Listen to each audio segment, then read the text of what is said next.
So we're going to talk about from the year to the heart. 3 months. So I'd like to just make this a discussion if we can. I'll talk a little bit. If we can, if you have questions or comments, just pitch them right on in. Let's have fun with it. Okay. And bro, like I just wanted to remind you, like if you could just slightly mention the Rath Yatra also. The what? The Rath Yatra from today's Rath Yatra. Oh, that's right. Today's Rath Yatra. Yeah. So Jagannath Puri, so many people are pulling these big carts, you know. So, yeah, I mean, and now Rath Yatra is all over the world. Even spreading. Thanks to Mother Rangavati, we had one in Texarkana, Texas, Little Rock, Arkansas. Memphis is coming up, and Knoxville. We're going to have one. Have you set the date yet?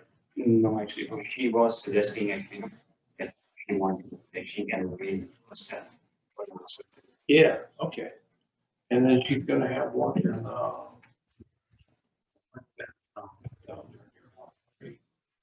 Melbourne, Nashville. No. Chattanooga. Yeah, it's the place where they make the Jack Daniels. Oh, Lynchburg. Lynchburg. There's you're going to have one in the square in Lynchburg. Well, it sounds kind of silly, but hundreds of people a day come to visit that place, you know. So just to see the whiskey factory. So she's going to show them Lord Jagannath. So we've got so many people all over the world that are excited about pulling the cart, Lord Jagannath. So will you come to the Rath Yatra if we have one here in Knoxville? Yeah. Just pull the cart. And honest. I never been there. I haven't been to Rath I've been to Atlanta. Yeah, I think Denver is very common. Every year, 2 different Rath Yatras. Yeah. Many different Rath Yatras. Atlanta too, huh? Now they have extended to the park. It's a little bit further north. Beautiful place. Yeah. And beautiful. East road here, all the roads. It's the first, Yeah.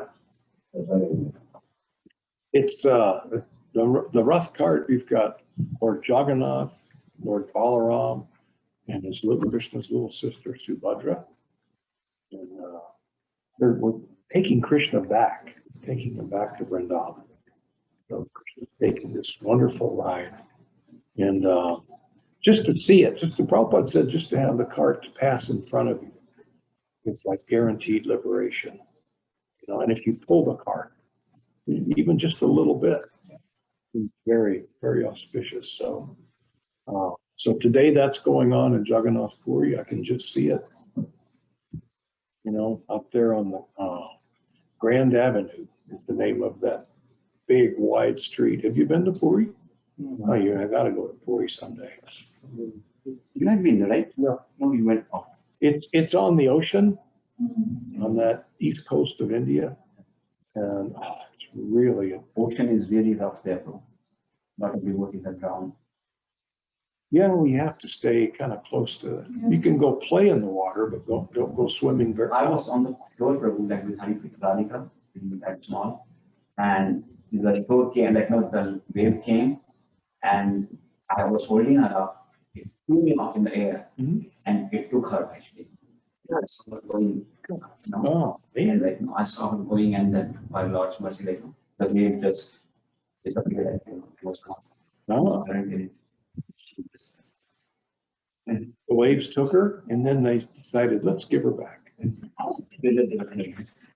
So it's where a lot of devotees are drowned in there. Yeah, it can be kind of rough. I usually go in maybe up to my knees, and that's about it, you know. But it's really beautiful, that whole town there. But the very spot where Lord Chaitanya was dancing in ecstasy, you know, for the where the rock arch rolls. The same, but it hasn't changed in so many years, you know, centuries. But it goes down towards the Bundicha Temple down Grand Avenue. And big, wide, really, really wide street. And it's there for that purpose. But I mean, when there is no Rath Yatra, it's full, you know, it's always, so it's a busy place. And so, but it's just a delight. It's wonderful. You can walk down. It's 3 kilometers down to the Bundicha Temple. So if you ever get a chance to go to India, Puri is a wonderful place to go. Wonderful. You can go to what's the name of the temple? Bundicha. Not Bundicha, where Lord Chaitanya lived. Oh, Gambira, right? Gambhir, yeah. You can go to the Gambhir temple and you can look into Lord Chaitanya's room. And it hasn't changed since he left. His mridanga in there, his shoes, some of his clothing, his bed. A small little humble room. I mean, it's glass, you know, you can't go in there. But, and you're not supposed to take pictures. Sometimes if you beg, they'll let you, okay, one photo. I got some pictures, I have to dig those up. I've got them somewhere, so. And near So- the ocean, there is Samadhi of Haridas. Haridas Thakur's Samadhi is there. No, it's just it's fabulous, fabulous place. So anyway, so today's the big Rath Yatra. Thank you for reminding me. I saw it this morning and I forgot it as usual. So is there going to be a Rath Yatra in Atlanta this year? Has there already been? And let's see. Oh, no, maybe not. I don't think it's- June, but we do. LA, they're not having this year, are they? But New York had at least. So Yeah, I know New York did. So I don't know. I don't know. So it's too bad LA couldn't have this. Stops welcome the Rath Yatra festival because that's the most stress-free day for them. Yeah, the Los Angeles policemen, they have a system. I was talking to one of the policemen out there one year. They have a system. Because I was asking, is this a lot of hard work? He said, this is the best overtime. And he said, you look around and you see it's mostly older guys. Because you got to have seniority to get this. He said, we throw our seniority around to get this, you know. And, or unless it's somebody's younger and they want to give them a reward for outstanding. Because it's this is so much fun. It's always so nice. Not a lot of drugs and stuff like that. Yeah. No, it's, and there's like thousands of people, but you know, everyone's having such a wonderful time. And the only disturbance, it's a slight disturbance, is the Christians, you know, Fanatics. but they're kind of funny, Yeah. you know. I mean, they are. I used to let them bother me, but they're really kind of funny, you know. They gang up and you're going to go to hell. And then the devotees just dance around like, Hare Krishna, you know. So, but it's wonderful, wonderful experience. So someday we'll be back into that. We'll be back in business. Rath Yatras every year. Maybe we can all go sometime.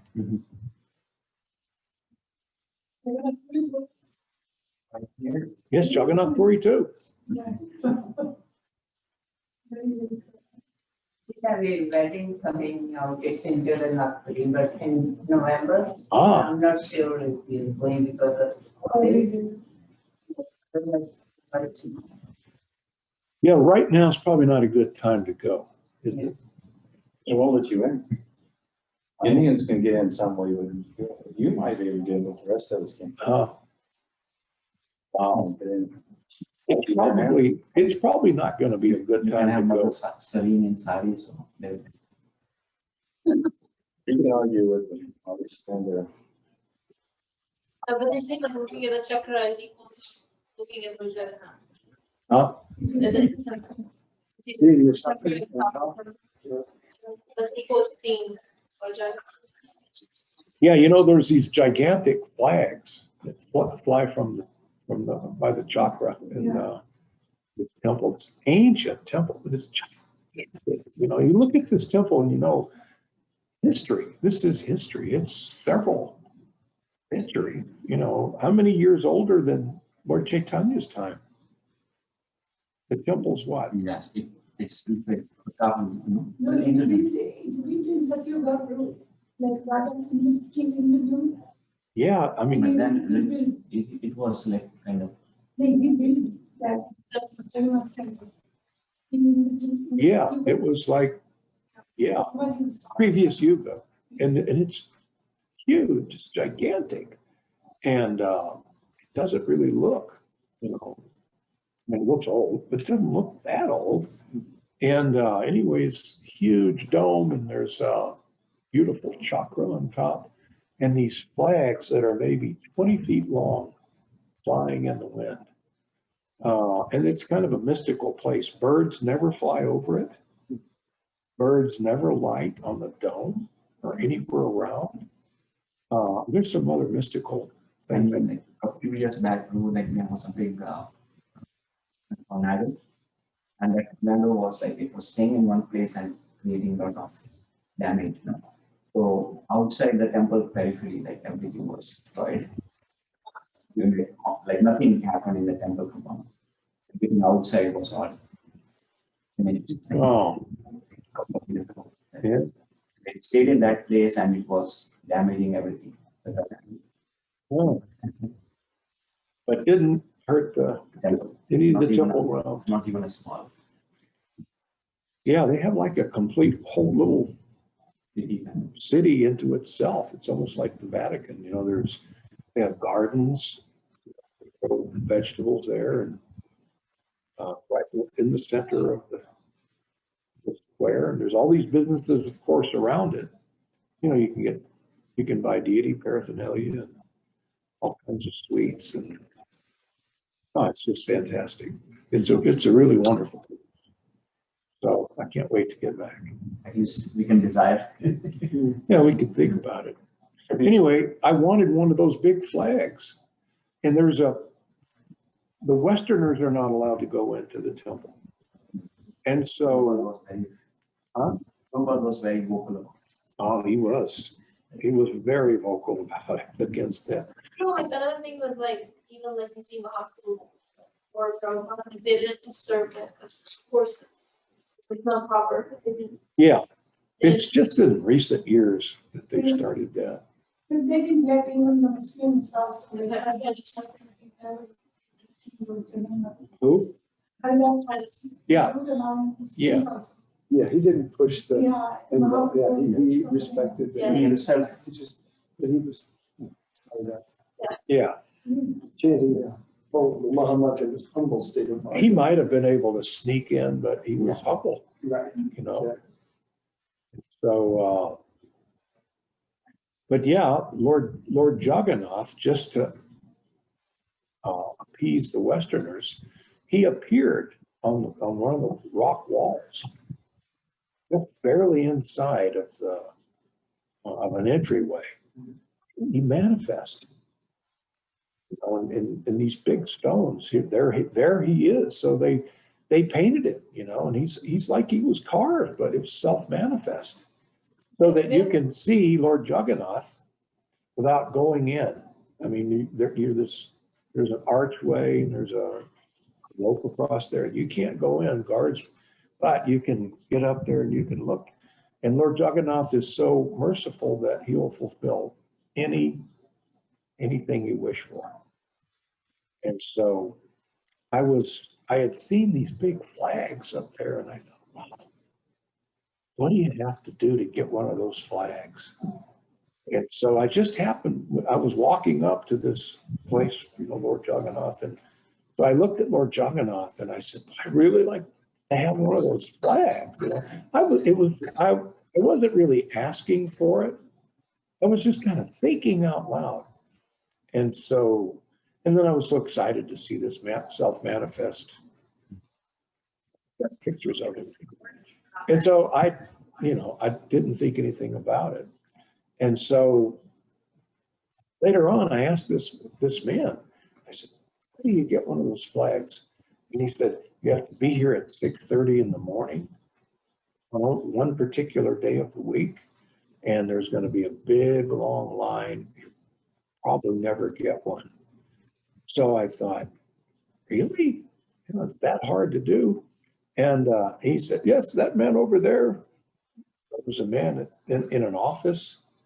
He said, that man over there is in charge. And I thought, the heck, you know? So I knocked on the door and the guy said, come in. And I said, are you in charge of those big flags up there? Yes, that is my seva and part of my seva. And I said, I want one.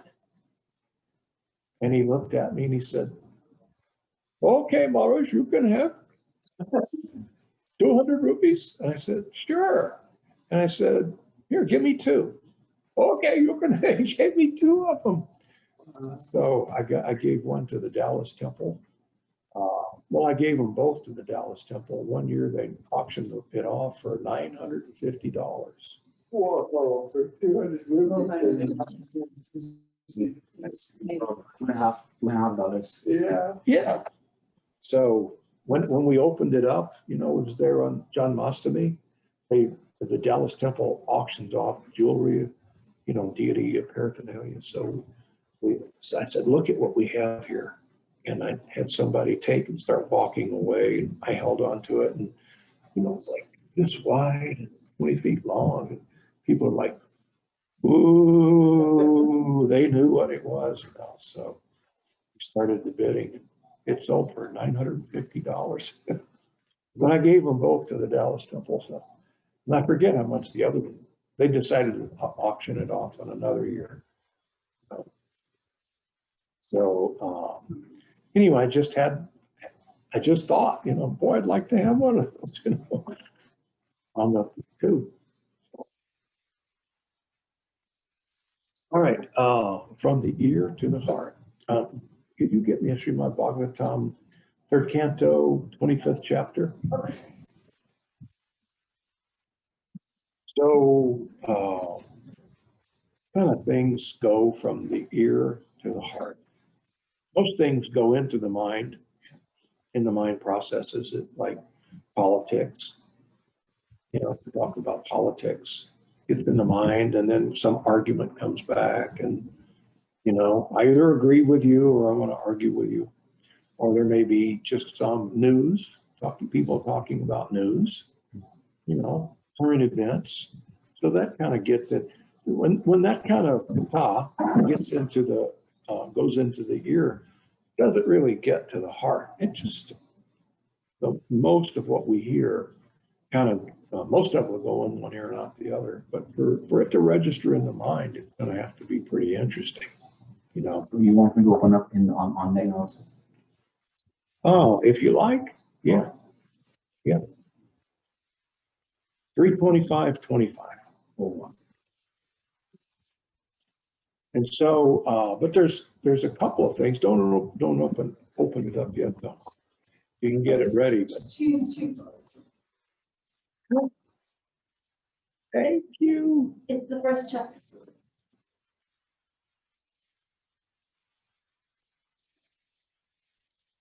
It's just like right there.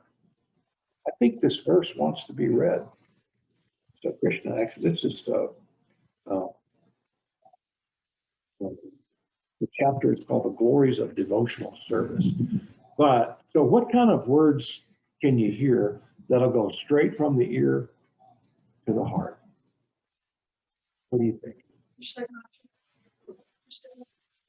But aside from that, I love you, work. I love you. Loving words. Yeah. The mind doesn't really have to do much. That just goes right into the heart. And so does anger, hurtful words. Somebody says something that's hurting. The Guru Maharaj, like his 5-year-old boy, his stepmother chastised him. Right. Said it back. It broke his heart for most of a long, long time. I mean, look at the austerities that he performed. But he stood on one leg for 6 months, isn't it? Yeah, Very sweet also. in the forest, so I mean, just trying to get potency so that, because he wanted a kingdom bigger than his father's. He was hurt so bad, he wanted to outdo his father because his stepmother had chastised him and let him know that you're not the favored son. I'm the favored wife. My son is the favored son. You're just a lowly son of a king. Second son of a king. That'd be a nice insult to put on someone, wouldn't it? Too many wives. Is the You low down second son of a king, you. You say that to people that they think, is that supposed to be bad? So good people would probably get angry with you anyway. If they don't know what it is. There is that atmosphere right now. People get angry, offended very easily. So, so angry words. And then there's words that we hear like the Maha Mantra, the kirtan. Goes right straight into your heart. You don't have to process it with your mind. So there is this guru. He was on the banks of the Ganges with his disciples. And so the guru asked his disciples, now I don't know if this is a true story. I don't know where I got this story. I've had it so long, I don't remember. So I think it's true, but I don't know. So I can't tell you if it's true. If it's not true, it ought to be. So anyway, the guru says to his disciples, why do people yell when they're angry? And the disciples started coming up with all these answers of why people yell when they're angry. Well, they want to make themselves heard. Yes, but sometimes people are very close to you, but yet you yell at them when you're angry, or they yell at you when they're angry. And they tried to come up with some suggestions why people yell when they're angry. And they couldn't satisfy the guru. And he said the answer is because when we're angry, we push each other away. Our hearts are far away. And so we have to yell. We actually have to, because you immediately, consciously push the person so far away from you. That's what you do. And then we start to yell. You see? So, but when people are in love, they speak very quietly, very softly, because their hearts are close together. And sometimes it's just whispers. And sometimes, if the love is deep enough, nothing needs to be said. It's understood. You see? So, somebody told me years ago, and it made sense, that it's not so much how many times you say, I love you. That's nice to say. But love is something you demonstrate. So if you say, but you don't demonstrate it, then it doesn't have the same kick as demonstration without saying. So many, many words we hear will go straight to the heart. Krishna Katha will go right to the heart. If you're in a submissive, humble mood and you want to hear. So actually, Krishna talks about this. This is a teachings of Lord Kapila, that section in the third canto. Krishna says, in the association of pure devotees, discussion of the pastimes and activities of the Supreme Personality of Godhead is very pleasing and satisfying to the ear and the heart. By cultivating such knowledge, one gradually becomes advanced on the path of liberation, and therefore he is freed. And after his attraction becomes fixed, then real devotional service begins. So real devotion and real devotional service begin. So in the association of pure devotees. So that doesn't mean that only when you associate with someone on the level of Srila Prabhupada. It's like you can have a pure moment. It's just like if you have an angry moment, or for a moment you're a jerk. We all do that. We get mad and we make wow. So that doesn't mean you're a jerk. It doesn't mean you're an angry jerk. It means you had an angry moment, because the rest of your life is normal. See, so we can have a crazy moment and make crazy decisions. That means we're crazy people. Now, if most of your decisions are crazy, then I might want to try to fix that up. But so by the same token, you can have fewer moments. So we can be involved and engrossed in the material nature. But when we come together like this, we're having pure moments. When we hear a nice kirtan, we're hearing Krishna Katha. You see, it's very purifying. Your consciousness is restored to its natural position by hearing and chanting, discussing Krishna's pastimes. So my point is that you are temporarily in this position of purification. The nature of the soul is purity. The jivatma cannot become contaminated. It's 100% pure, part and parcel of Krishna. But our consciousness becomes contaminated. So what is that contamination in our consciousness? And what's that first step into losing your pure consciousness? False ego, thinking you are your body. Now we talk about that a lot, but we can understand it. Yeah, I'm not my body. But we still, as soon as we walk out of here, we're going to act as if we are. It's so ingrained in us, this concept of being the body. I am this. I'm a man. I'm an American. I'm an Indian. I'm German. I'm an earthling. I'm a human.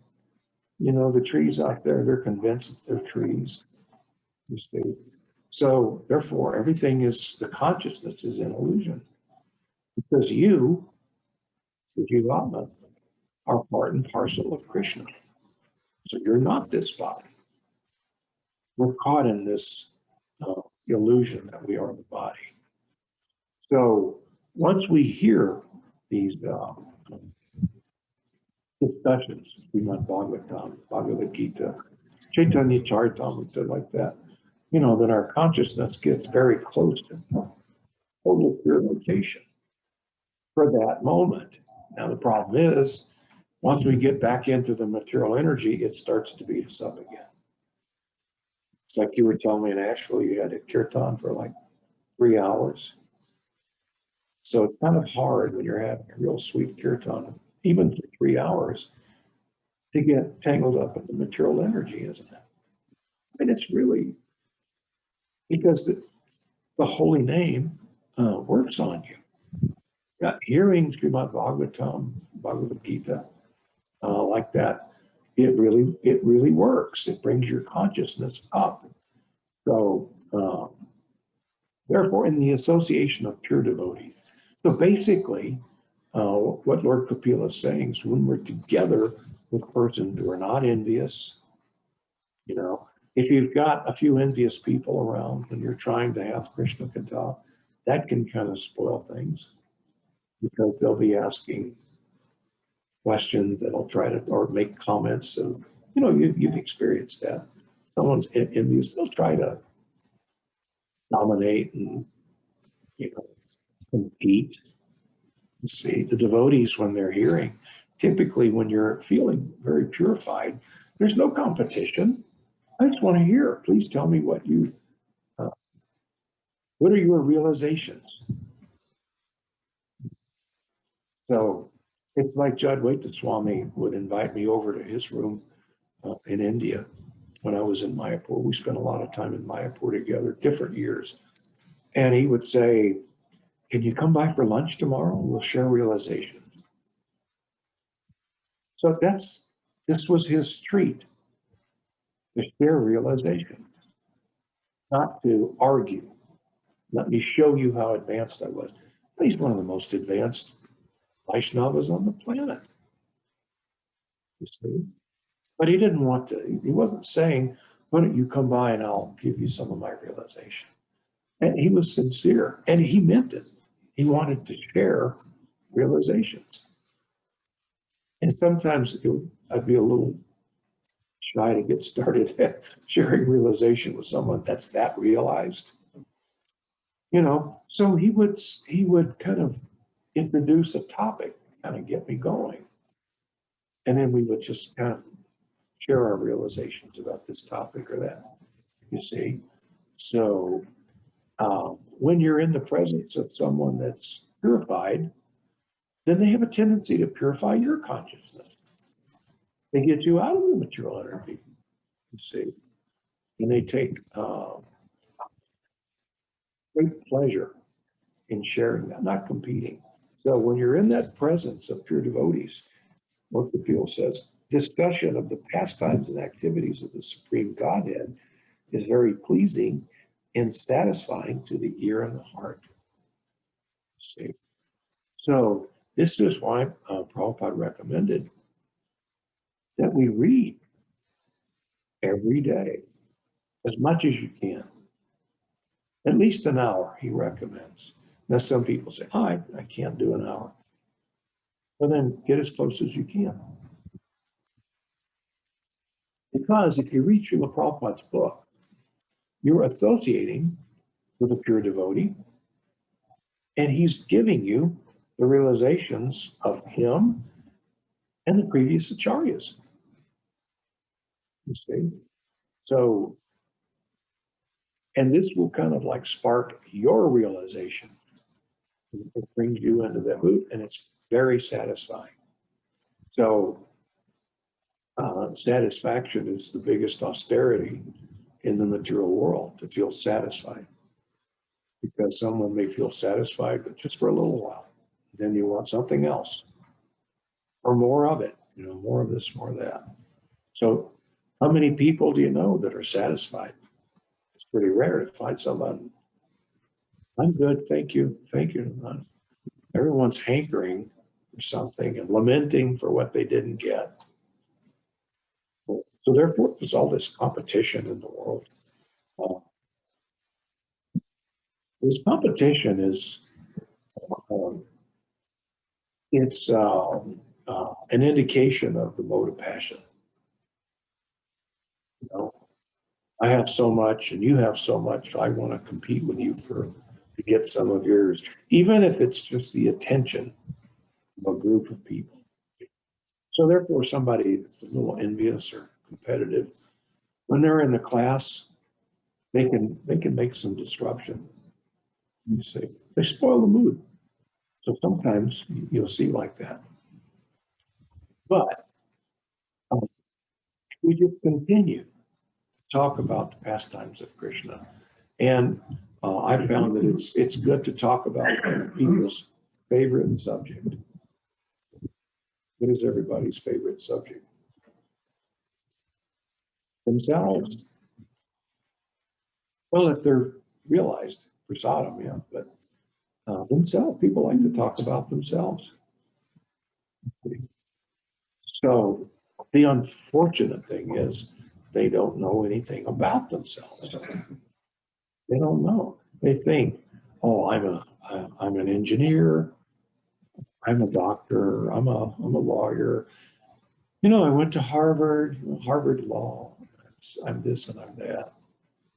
You know, so that's what they think, and that's the personality that they're trying to portray to the world. So they want to talk about a false temporary personality that they've adapted. And it took them years to do that. And in the course of a lifespan, we go through so many different personalities. You know, at one point you're just a little kid. And you may think you're a cowboy. A cowboy. I've gone to people's houses. Kid comes over and he's wearing a little cowboy hat and some little cowboy guns, and cowboy shirt. He's saying, "Bang, bang, I'm a cowboy." So he's playing a game. Sometimes they're playing soldier. You know, when I was a kid, I played soldier. Of course, when Vietnam came along, I didn't want to play soldier, so that was, you know, I wanted to play something else. You know, let's play hippie. Let's be hippie. You know, so we take these identities, different parts of our life, and we take it off like a costume, throw it away, take off our cowboy mask or our soldier mask, and put on hippie clothes and a hippie mask. Then we may be a student. So now I'm a student. And then now I'm a professional. So I have all these misidentifications. Tamal Krishna Maharaj, when he was getting his doctorate, he wrote this paper called The Mask. And the point was, through life we wear several different masks. You know, now I'm a retired professional. You know, now I'm old and sick professional. Now I'm a dead professional. So we change these, but the devotee goes through life like that too. But if we can just realize that I always have been eternally and always will be part and parcel of Krishna. And I have an identity that I've lost because I've tried to wear these different masks and these different costumes. Tried to be this and tried to be that because I want to fit in with the rest of the people here around me. You know, I want to fit in. That's why some people are shy they're shy to do things that are a little different. It's hard. I forget who it was. I think it was Lee Iacocca. Remember that name? Yeah. Okay. Yeah. Brilliant man. And he gave some really good inspirational talks. But he said, how do you put it? Practically everybody follows a trend of some sort. But it's very, very few people that have the courage to be a trendsetter. You know, Henry Ford was a trendsetter. He tried and he tried. He had this idea, but he failed. See, Srila Prabhupada was a trendsetter. You see, he's going to come to the Western world and start a trend of spiritual life, Eastern philosophy. He's going to make that popular, make it a trend. You know, how many yoga places were there in America when Prabhupada came here in '65? A handful. I mean, there was no Eastern culture, hardly any in America. But Prabhupada came and he started this trend. He was a bold trendsetter. It didn't mind to him that when he's walking through New York City, that people would say, "Hey, look, there's an old man wearing a dress. That guy head shaved. Why is this guy's a weirdo?" See? Didn't mind. I'm starting a trend. So, and sure enough, millions of people around the world follow. See? Not we have to dress like this. We have to wear. He doesn't wear a dhoti to work. You know, that would be unacceptable. It would cause difficulty at work. You know, so there's some places that we don't go in spiritual dress. See, But we're not afraid to go out in the world and keep this trend going. You see, uh, people follow trends because they're trying to make a statement. You know, it's like you could wear a T-shirt. I remember one time I got for a long time in our childhood, T-shirts didn't say anything. Remember? Look at those days. You're white. They were just white, you couldn't even get colors. They were just white. And then I got a hold of some T-shirt. This was in the early 70s, 60s, that said something about a rock and roll band. And I wanted to wear that. I bought it I don't know how, it's so long, I don't remember how I got it. But it was like, I don't know, Led Zeppelin or something like that. I wanted to wear that everywhere where I went. I want people to know I'm a Led Zeppelin man. So I wanted to make my statement. So, and that's okay. That's all right. A policeman, he wears a uniform. He's making a statement. Hey, look, I'm a cop. When I hold my hand up to stop, you stop. See? He's making that statement. So sometimes we want to make that statement. I'm a Vaishnava. Let me put on Vaishnava dress. I want to make that statement for the purpose of furthering this trend that Prabhupada brought been around the world. So we need to come together, and we need to get in a purified mood by hearing and chanting. From that, we become satisfied. It's very satisfying. Now we need to do this a lot.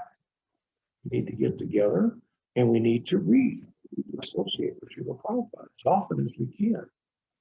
That gives you satisfaction while we're reading. I've got one disciple, John Gopal. You've ever seen his postings? And this guy works a full-time job. He's a manager at some communications company. Full-time job, does a lot of service. But every day he posts several verses of Bhagavad Gita, Srimad Bhagavatam, Chaitanya Charitamrita, and Krishna book. So if you just read his postings every day, there's your hour. There's your hour reading. Across the whole spectrum, you get a taste of Krishna on the battlefield. Lord Chaitanya cleaning the Gundicha temple, Lord Kapila and Srimad Bhagavatam, Lord Balaram fighting Dvidvita gorilla, in the Krishna book. You get this whole thing. And so, and I don't know how it works, but the way it works out, whenever I go into Facebook, his postings are the first thing that pop up. I don't know how Facebook knows that I want that, but I'll get the whole gambit. And so all I have, and I can do it anywhere, I can do it on the road. I can pull over a rest area and think, let me see what Sham's got. And what it does is he does it in such a way, especially with the Krishna book, that it's like the continuing story. People like this. But it's soap operas, continuing. He does it. It's like this chapter on Krishna kidnapping Rukmini. He strung that out over 3 days. And you end up thinking a few times, actually, I just thought, well, I'm not going to wait till tomorrow. I know the story, but I want to hear it, so I'd go into Krishna book and I'd continue reading. So it's just, it's exciting, the story. I mean, we all know that story with Rukmini. She's waiting for Krishna to show up and he's not there. And what a romantic scene. Rukmini's waiting for Krishna to come. He says, I will come and kidnap you. And so here she is, she's waiting at the day of her wedding. no Krishna. And so she's feeling really sad. Krishna is not coming. Krishna had sent a messenger, I will come to get you. So, I mean, this is the height of romance. And Krishna is the supreme romantic. So then suddenly she saw, there's Krishna, his chariot. Not only that, but he showed up with his army to kidnap Rukmini. So Rukmini she was such a delicate princess. How do you think she reacted? Everyone kind of thinks that. She was shy until the moment that Krishna got there. Then Krishna said, you drive the chariot. I'll fight the army. Because, of course, her brother's army is going to come after her. What was his name? Rukmini's army is going to. I mean, this is a declaration of war. This is huge. You're stealing my sister on her wedding day? So here's Rukmini. She's driving the chariot. It's like this delicate, shy princess becomes bold, and the horses are running, and Krishna has his back to her, and he's firing arrows at the enemy or the army that's chasing them. So, I mean, you can just imagine this scene. So, this is satisfying to be exposed to this. You deserve this, or else you get some satisfaction. So, every day, it's good to read all these books, but if you can only read Krishna book, then that's good. Only read Bhagavad Gita, that's good too. Srimad Bhagavatam, Chaitanya Charitamrita. Chaitanya Charitamrita is another one that kind of strings you along these stories. They're long. And so when you cut off the part that you're going to read today, you're eager to get back at it tomorrow. To see what did Lord Chaitanya say next, and these discussions between Ramananda Roy and Lord Chaitanya. It's exciting. It's satisfying. You see, and we can't get that anywhere else in the material world. So therefore, Lord Kapil is saying, in the Association of Pure Devotees, discussion of pastimes and activities of the Supreme Personality of Godhead is very pleasing and satisfying to the ear and the heart. And by cultivating such knowledge, one gradually becomes advanced on the path of liberation, and therefore he is freed and his attraction becomes fixed. Then real devotion and real devotional service begin. How do we get real devotional service, real devotion? The same. You've got to hear it, the association.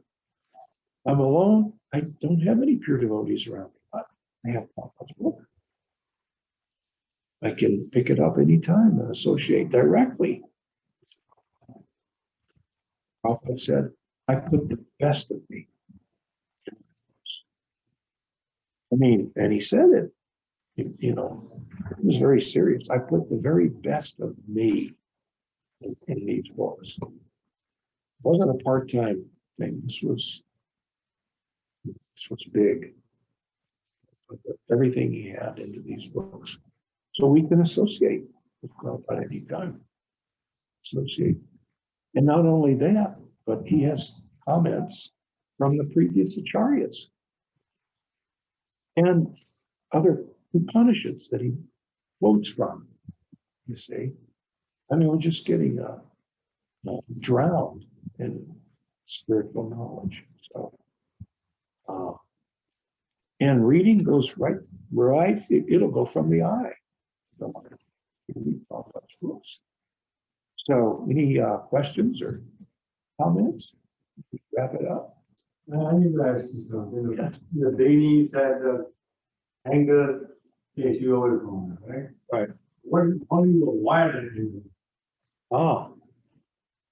You have to maintain First of all, we need to be aware of the mode that we're in. There's three modes of material nature, and they're actually in control. Krishna says in Bhagavad Gita, actually the modes are active. So which mode am I in? Right now, we're all in the mode of goodness, perhaps even pure goodness. Pure goodness means I'm doing everything, saying every word, thinking every thought as an offering of love to Krishna. That's pure goodness. And then there's a mode of goodness. Mode of goodness is very good, but if I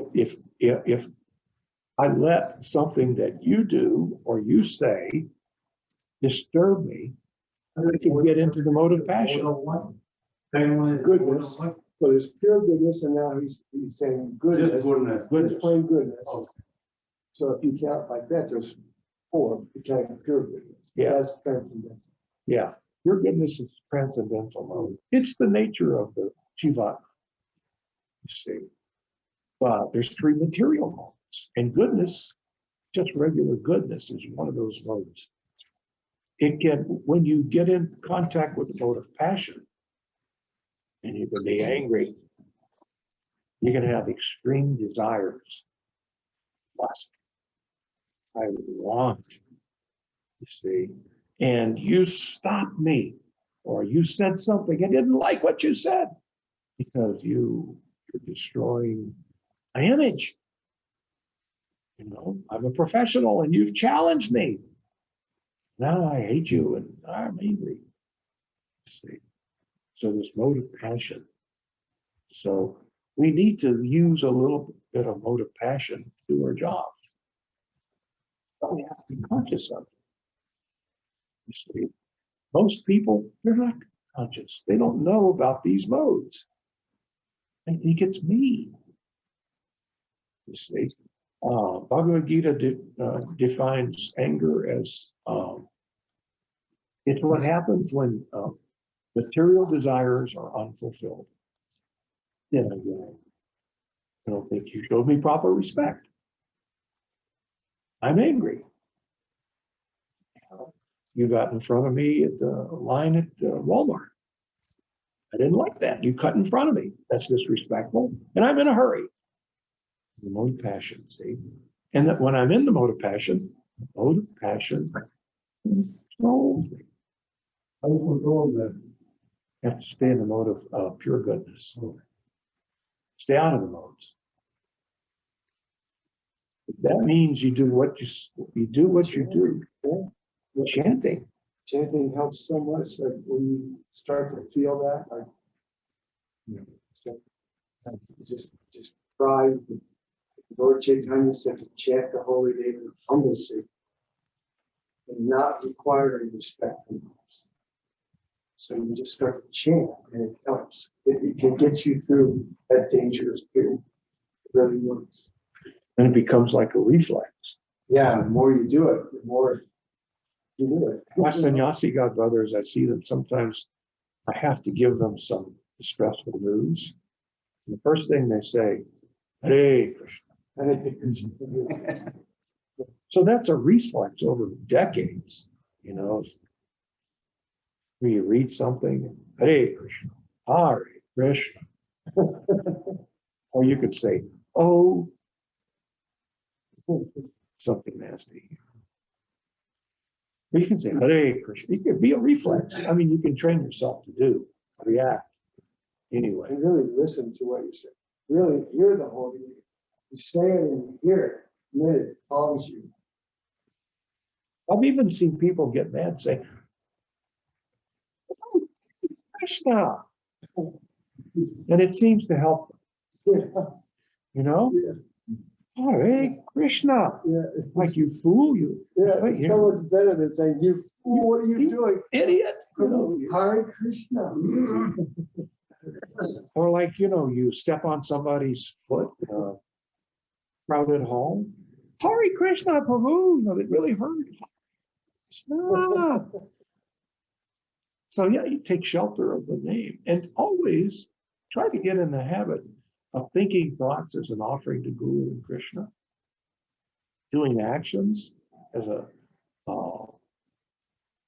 offering to Guru and Krishna, saying words as an offering to Guru and Krishna. You see, now it takes a while, but if you get in that, then it's kind of hard to slip in those. You will slip in, but then you'll bounce right back. And sometimes it may take you a while. I mean, it's like if somebody comes up and they punch you in the nose, you're going to feel pain. And you're going to feel pain for a while. You're entitled to that. You just got socked in the nose. Just don't react to it. You know. Yes. Sorry, I don't know how I say that. Like you said, we are not a body. We are the pure consciousness. But day-to-day life, how would you relate, how I can be, body means I'm always in the world doing things and all this. How can I be there also and be connected with the pure consciousness? Is this something I need to work on it? Yeah, it's practice. Right there will help. Read every day as much as you can. Hear, have Sangha, hear, you know, and discuss it. If we don't discuss this, we're going to discuss something nonsense. You know, oh, about all this rain we're getting. Man, I'll tell you, you know, last year we didn't, blah, blah, blah, blah, nonsense, blah, blah, blah, blah. What is that? What kind of consciousness will that give us? We may be satisfied that we got to talk. And typically when people talk like that, then if they're civilized people, the etiquette is I let you speak. And as soon as you take a breath, then now it's my turn to talk. You see? As soon as I can gracefully end your conversation, now I want to, you know, my little Johnny has been admitted into Yale. Yes, well, little Mary is going to Harvard. People talk about it. It's okay to mention things like that, but try to remember, I am in this body. I am not this body. I'm in me, the soul. I'm in this body. See, because this body it's easier as you get older. When you're young, you feel like you're going to live forever. It's hard to believe that you're not this young, attractive, healthy. You know?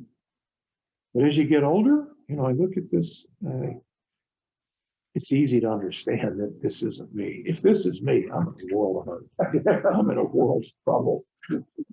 Because this thing isn't going to last a lot longer, you know. So, but I'm eternal. I'm an eternal part and parcel of Krishna. So I want to let's see, one poet wrote this. I wonder if I can remember how to say this. Be careful of your thoughts, because thoughts become words. What's that? Your thoughts. Take control. Yeah. Ultimately, they will become words. And be careful of your words, because ultimately they'll become actions. Be careful of your actions, because ultimately that becomes your character. Careful of your character, because that becomes your destiny.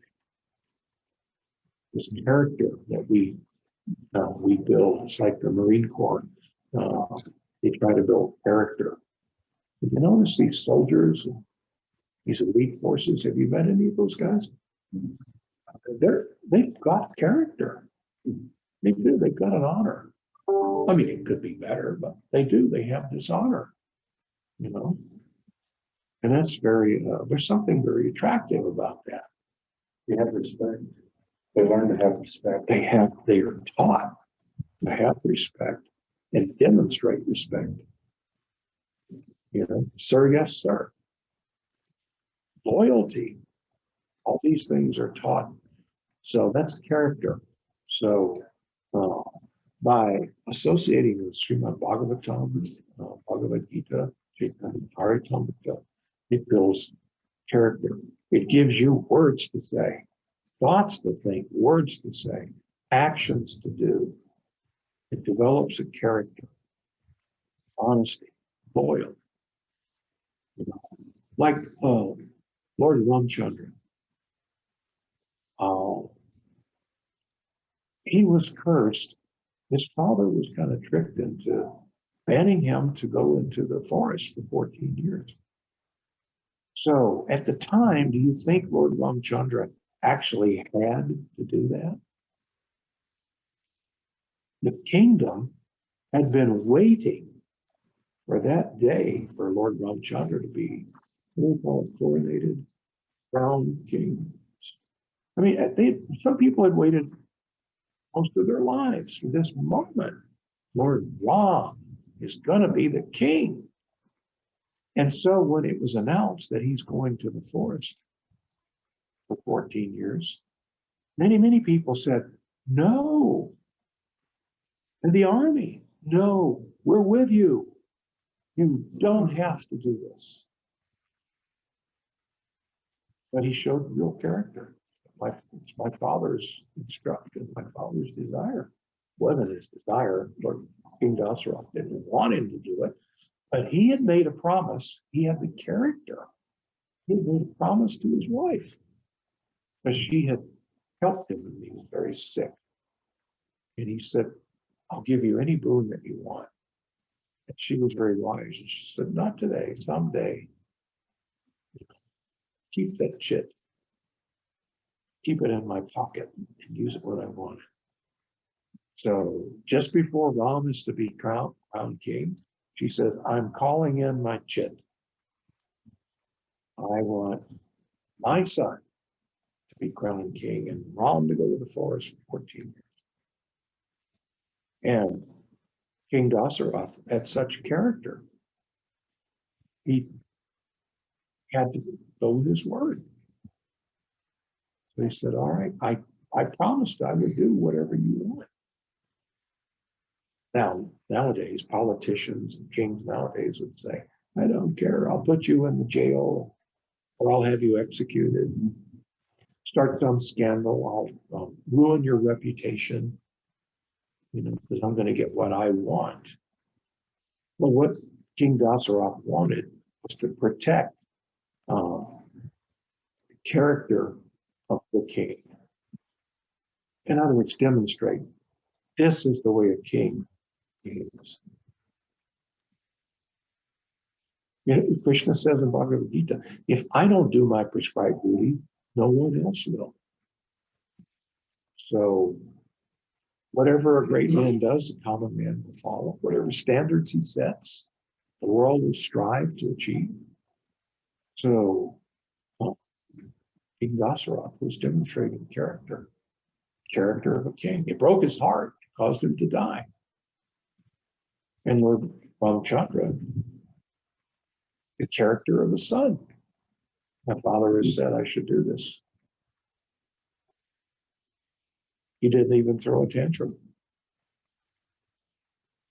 You would throw a tantrum if your father sent you to the forest, wouldn't you?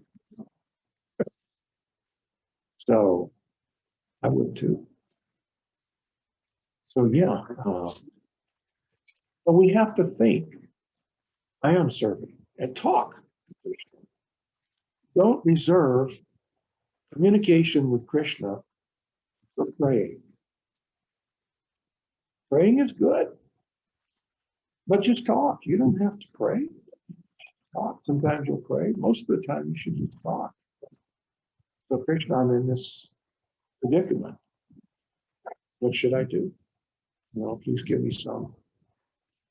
I depend on you. Can we be angry with Krishna? Yeah, the gopis get angry with Krishna. I mean, he stirs that anger up. He likes it. So it's if you're angry in love, we're not there yet to grow in that position. No, but Yeah, actually, some people get mad at God. I've talked to people. I knew this one man. I still know this one man in Dallas. And his father died when he was like 11 years old. And they're real heavy Christians.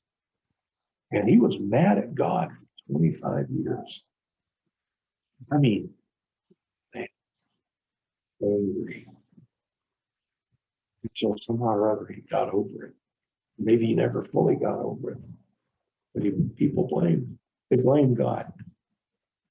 But do you think that they blame because of their false ego? False ego, yeah. You know, what kind of God would take away my father at 11 years old? So I'm not getting my way and I'm going to throw a fit. So, I mean, the world is full of people right now throwing fits. Some of them have office, they have power and they can throw bombs at, or send drones with machine guns. Their fits aren't any different than mine and yours. It's just that they have some dangerous potency. So, but if the whole world, if we could think before we acted, don't react to things, it's just the training. If we read, we learn through the wisdom of previous acharyas, previous devotees, we learn. And if you read enough, it gets into your head. It's like you have in your computer, you've got a hard drive. So you can only get off that hard drive what you put on it. So, and if you keep putting data on the hard drive, it'll start pushing other data off. So if we keep putting Krishna Katha, Gita wisdoms in our head, it pushes everything out. So that's what's there.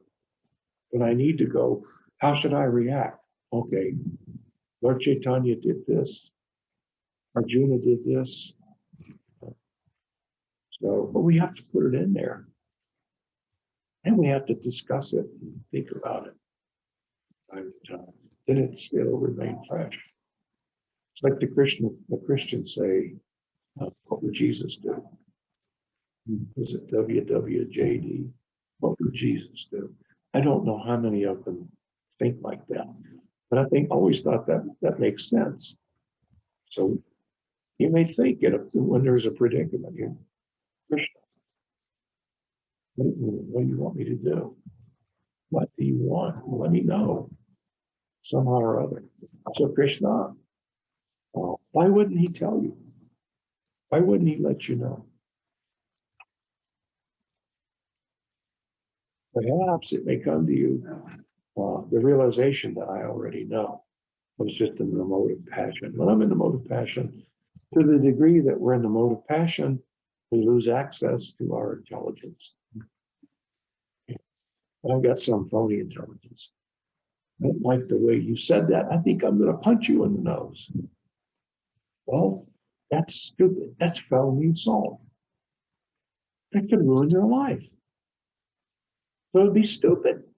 It would be absolutely dumb. But yet, when you're in a mode of passion, you may think, well, it'll show you. Sometimes people shoot each other. They kill. Knife. Get angry, get in the modes. Craziness. Did that answer your question? Yes. Yeah, you have to keep it fresh in your head. Read daily. Think about it daily. Try to equate what's going on in your life to the philosophy. So then you're thinking above the modes. And they're still going to trip you up once in a while, but you just stop right back and get up. Come right back. So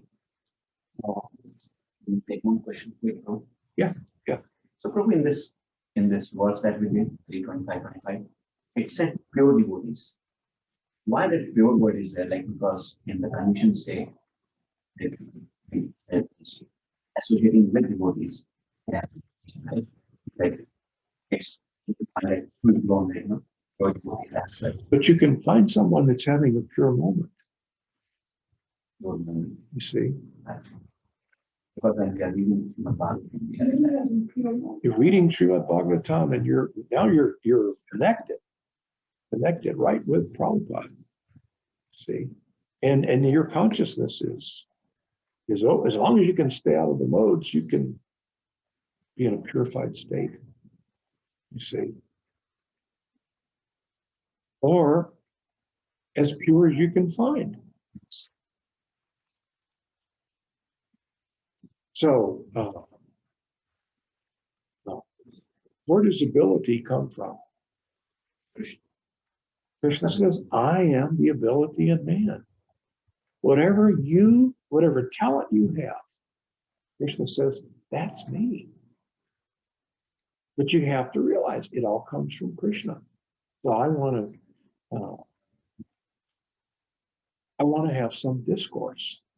So I have to know, I depend on you, Krishna. You have to empower me to do this. What potency do I have on my own? I have to pray for the empowerment of Guru and Krishna. Use me as your instrument. See. Now, if I'm just trying to speculate my way through and show how much I know, well, that's useless. So, Krishna is there in your heart, super soul, Paramatma. You're the Atma, he's the Paramatma. Any potency that you have is coming from him anyway. So if I want to have the potency to speak purely to people who want to hear, why did Krishna deny that? Some people want to argue, no, you don't have the potency to speak purely. Where does it ever say that in Bhagavatam? Anywhere in the Upanishads? Where is that ever said? As Krishna says, I'm the ability in man. And if you want to speak Bhagavad Gita, Srimad Bhagavatam from reading, then Krishna will give you all encouragement. Krishna says, it's the 18th chapter, Krishna says, no one is as dear to me. 1868, right?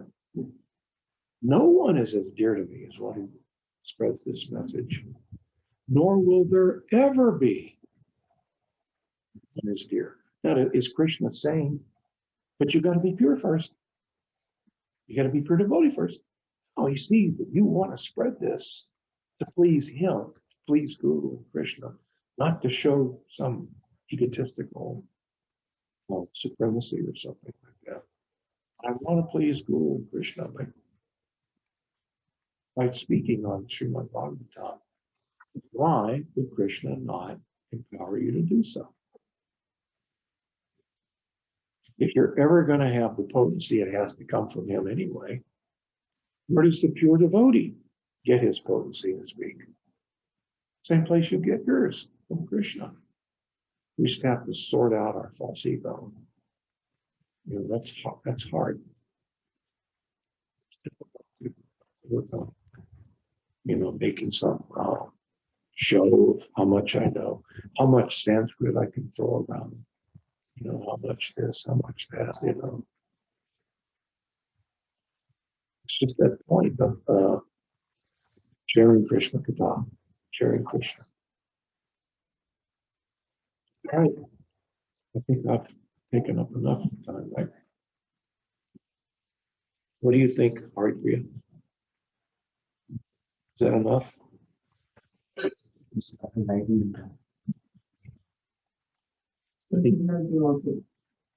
I can always tell when it's time to stop speaking. When she stops writing, it's time to stop speaking.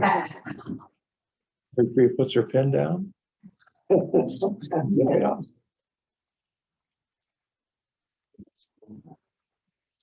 All right. Hare Krishna Prabhu, I have a question. Oh, okay. Yeah, Ganesh Prabhu, go ahead.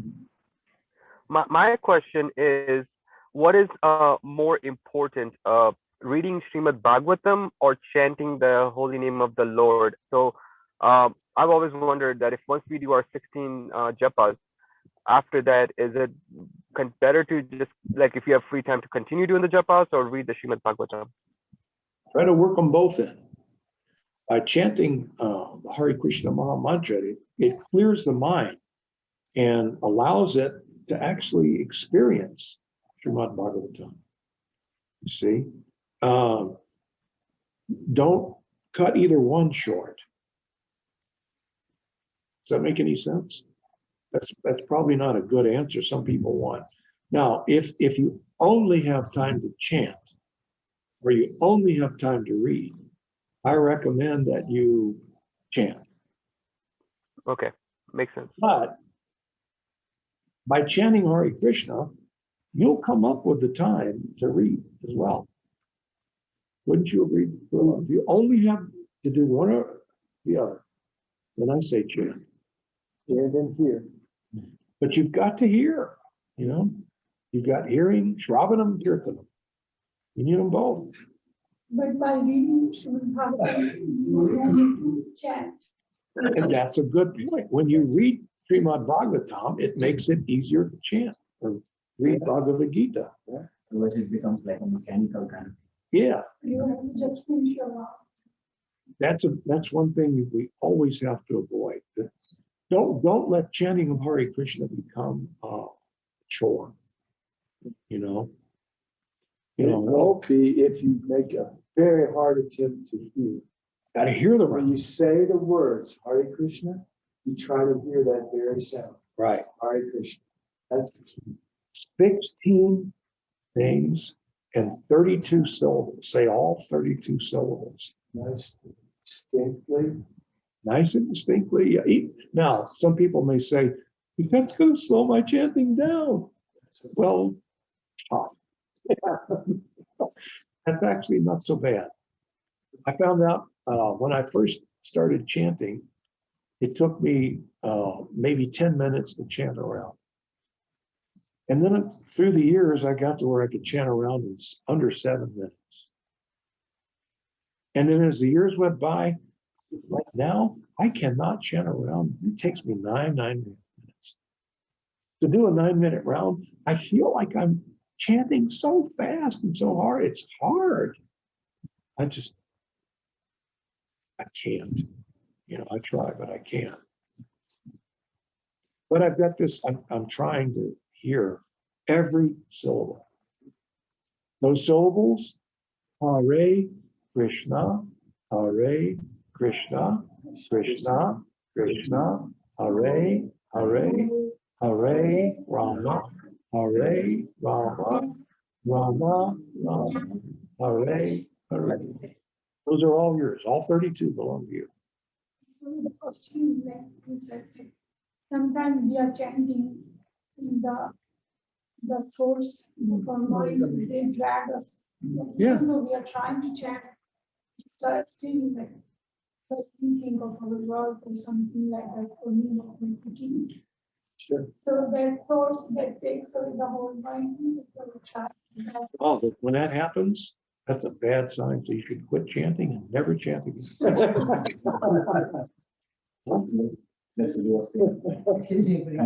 No, it's like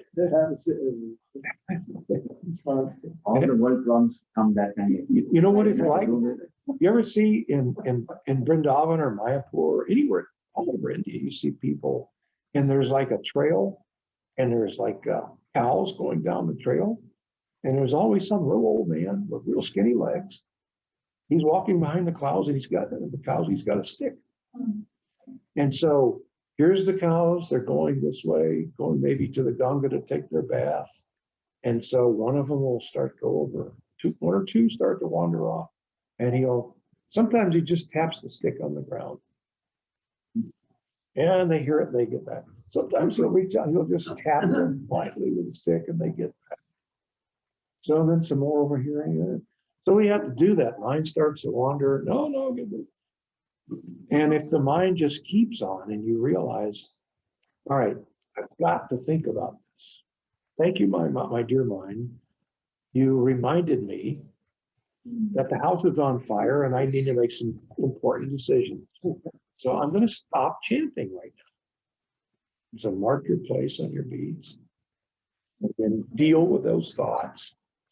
You know, put out the fire, pay the bill that you almost forgot, you know, then get back to it. But, you know, do it. Own it. It belongs to you. All 32 syllables. It's like I used to tease we'd get these new brahmacharis and then training them. I remember I was in charge of the brahmacharis at the house temple. And I would tease them because I would walk up and say, "Who is Ray? What do you mean? Well, you're sitting here talking to Ray, you know, Ray Krishna, Ray Krishna. So You know, it's Hare Krishna, it's not Ray Krishna, Ray Krishna. Some of the kids would have like Hare Krishna. Yeah. Who is Huddy? And Prabhupada used to make fun of the devotees. It's simply snick, snick, snake, snake. Yeah, nish, Ram. Nish, nish, ram, ram. Snick, snick, snake, snake. Yeah. Nish, nish, ram, ram. Nish. You'll hear some people, you know, Hare Krishna, ram, ram. And sometimes they're not paying attention. They get stuck on that wrong. Yeah. Ram, ram, ram, ram, ram, ram, ram. You know, they're not paying attention. I know. Ram, ram, ram, ram. Inattention, that's why it's inattention. It's an offense. So But you just, like, sometimes I feel like my work is so important. If I don't meditate, then how my work will finish? so then stop chanting, do your work. Right. Do your work, start chanting. And another thing, I read this book by Burija, it's called Japa. I highly recommend it. And in that book, he says, you can't do anything about the holy names you were just chanting before and you weren't thinking about them. Your mind was somewhere else. You can't do anything about your future holy names that you're going to be chanting. Therefore, try to hear the holy names that you're chanting right now. And that brings you, if you keep that mentality, that brings you into the now. One mantra after the next, and by golly, chanting becomes fun if you do that. Make it fun. Even Prabhu, like, because we are not hearing, that's why we sometimes Yes. we miss Honest or not. react. Yeah. Exactly. We are hearing. Not hearing, not trying to hear. Yeah, we don't. We try can't, to hear. we can't even control, we can't absolutely control that, but we can keep that mentality. I'm gonna try to hear, because that's what Srila Prabhupada wants me to do. He wants me to try to hear Yeah. when I chant. And make it fun. You know, I mean, if you, I've told people, gee, what's your favorite music? No, I like classical music. Oh, then chant on classical music. You know, just, I Krishna Krishna. And change it up every so often if you need to. Yeah. Don't let it get into your subconscious where you're sitting there. Yeah, I gotta do this. I'm out of turmeric. Oh my gosh, what am I gonna do? You know, no, that's no good. That, you know, you should just try to hear. Just, yeah. Make it fun. Make it, because it is fun. It is interesting. Don't be too serious or too hard for yourself. Enjoy it. The nature of the living entity to enjoy. You're Satchidananda. So, and you can enjoy chanting. You have to let yourself, really. And don't let your mind tell you, no, there's a whole lot more things I could be doing right now that are more productive and a lot more fun. But your mind, that could be true, but right now this is what we're doing. So does that answer your question, Prabhu? Yes, Prabhu. It does. It does. It makes total sense. So if you make sure that if you put the emphasis on chanting, then it's going to be easier to find time to read, and reading is going to inspire you to chant more. They really go. Right. If we chant Hare Krishna, then we're praying, oh, energy of Krishna, oh Krishna, please engage me in your transcendental loving service. So then service will come, seva will come. Krishna will answer that prayer. See? So it's not that we just chant. We chant and then we accept the results of chanting, which is ultimately is Krishna prema. But in the beginning, it's going to be devotional service. So, Just another question, when we say 32 syllables, does that mean Ram or Ram? Prabhupada said Rama. I heard him say on one recording, he says, chant Rama. Kind of like Now, sometimes you'll say Ram, but you say it in such a way that you can hear yourself saying Ram, but it may not come out as Ram. Because you hear Prabhupada chanting, sometimes he's chanting. But yeah, But he did say that. right. especially like when you're chanting fast, and it's just Hare Rama, Hare Rama, Hare Rama. Right. Right. It's very light. Just Krishna Maharaj was chanting, trying to show off in front of Prabhupada one time. He's like, Hare Rama, Hare Rama. Prabhupada says, no, Rama. You know, now if you speed it up, you may not actually. You can hear Prabhupada sometimes. You can hear it. So, But for us, it's Rama, and it should be Rama. and if you try to make yourself say Rama instead of Ram, you're hearing. Right.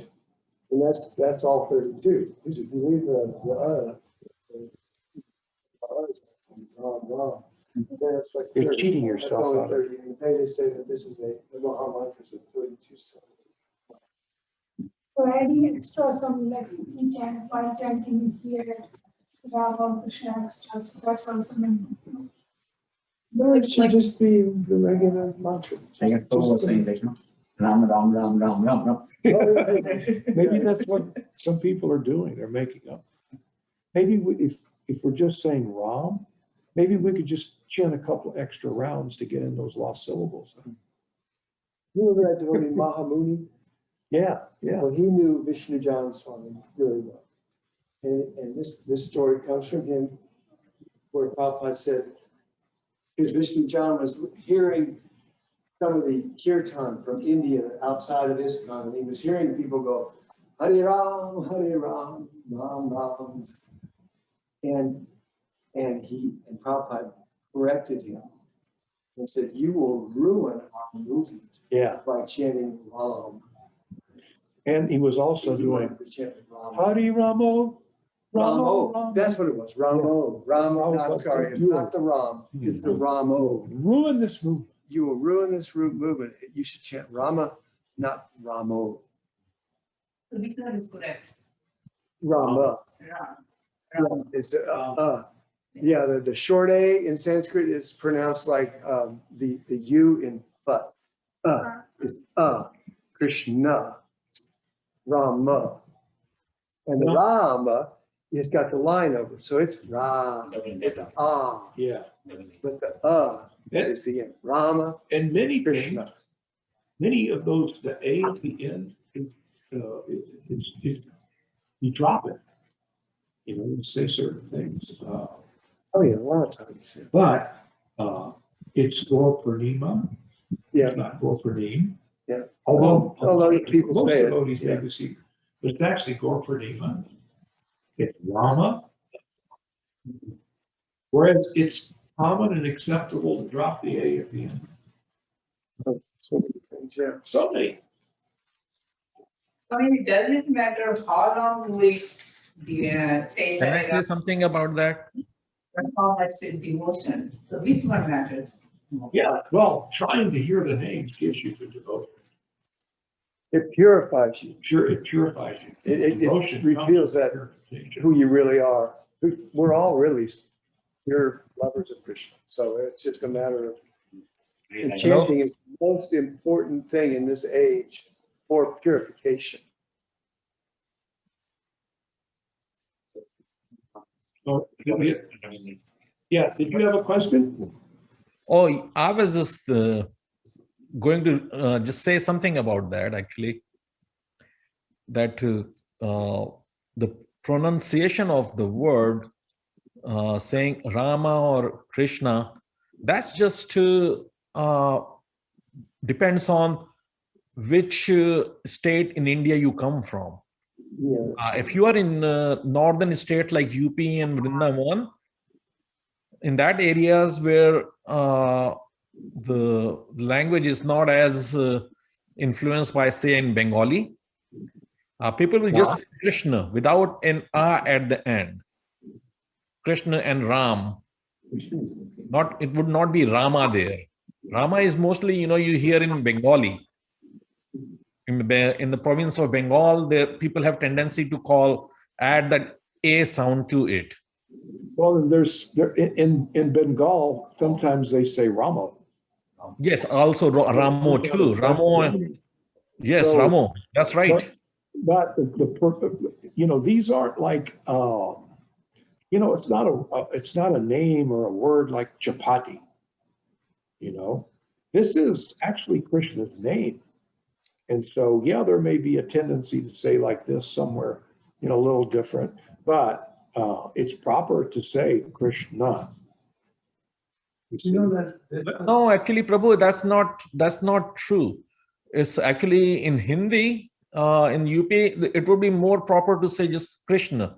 So if I have to say the mantra, it would be Hare Krishna, Krishna Krishna, Hare Hare, Hare Ram, Ram Ram, Hare Hare.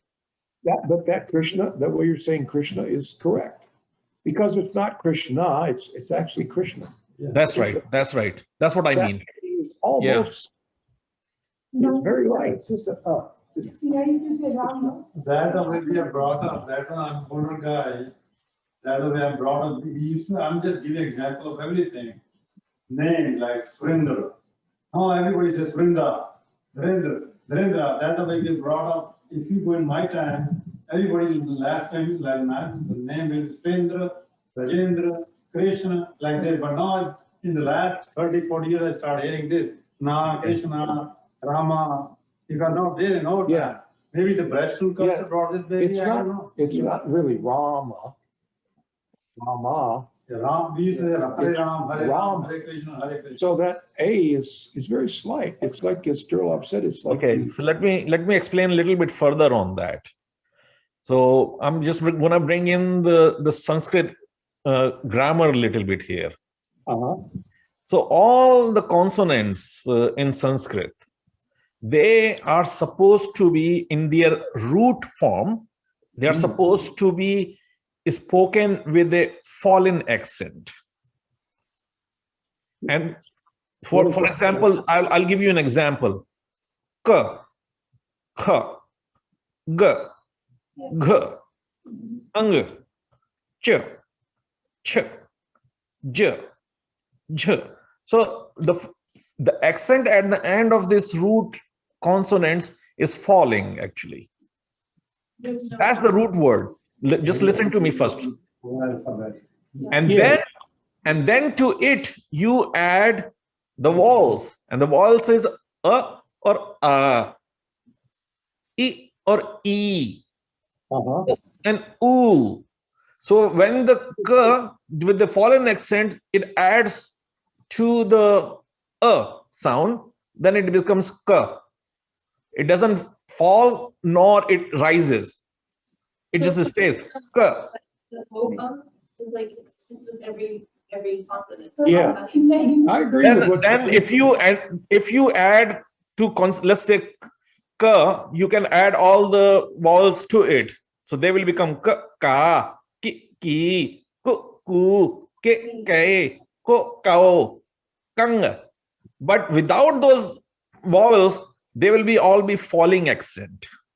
So the same thing is, when we are saying Krishna, just and that just with the vowel a only, not a. Yeah. But I agree. I agree with what you're saying. Krishna. I mean, you can hear, we've got that recording of Prabhupada in there now. You see Krishna, Krishna. Not Krishna, Krishna. Not Krishna. Yeah. So, I mean, but as long as it evokes the same feeling, even Krishna is okay to me. I mean, I don't mind that. I mean, that again could be, Yeah, and Lord Chaitanya said there aren't any hard and Nothing fast. wrong with it. Yes. Anything wrong with If you just, That's how it started, that's what we're gonna find out. what I've seen through the decades is that people start out and there's no telling. I mean, they may be British or Australian, they're saying things differently, and they may be different cultures. But after some time, people's chanting comes around to the way it should be. yeah. So another thing is when Indian names are written in English script, many names would have an added A at the end of it. Like my own name. My own name in Hindi is Revendra. But when you write it in English, it goes, spelling goes Revendra. And when people pronounce it, they have a tendency to elongate that the A at the end of it. And they say Revendra. Right. Instead of just saying Revendra. Now, if I write my name in English, Revendr, that might be closer, but people will be very confused that how to end that at R at the end of it, Yeah, yeah. So that's the thing, actually. Yeah. All right, I think we better move on. It's getting late. We'll discuss this more later on, but basically, it may start out we're chanting this way or that way, but if we're sincere, it will align after time. Yeah. One thing I noticed when we were kids and learning Hindi, the Hindi alphabet in the last 30, 40 years, actually now because it's difficult to write that in English, started with A at the start, Ram, Right. Krishna, and that is where it started. Yeah. And I saw the difference, but you don't change. Yeah, it's, and Ravindra Prabhu, he makes that point too. What do you say? Hindi, in Hindi, grew up in, Ravindra Prabhu, into the group. I need to sign off because I have to go service my body. Okay, Hare Krishna, Prabhu. Hare Krishna. I'll see you soon, I hope, huh? Yes. I'll talk to Gaur Prabhu and see which day we can bring you here. Yeah. At my say place. hi to Radha and Ritu Mataji. They are doing good, actually. They are doing good. Good. All right. I'll talk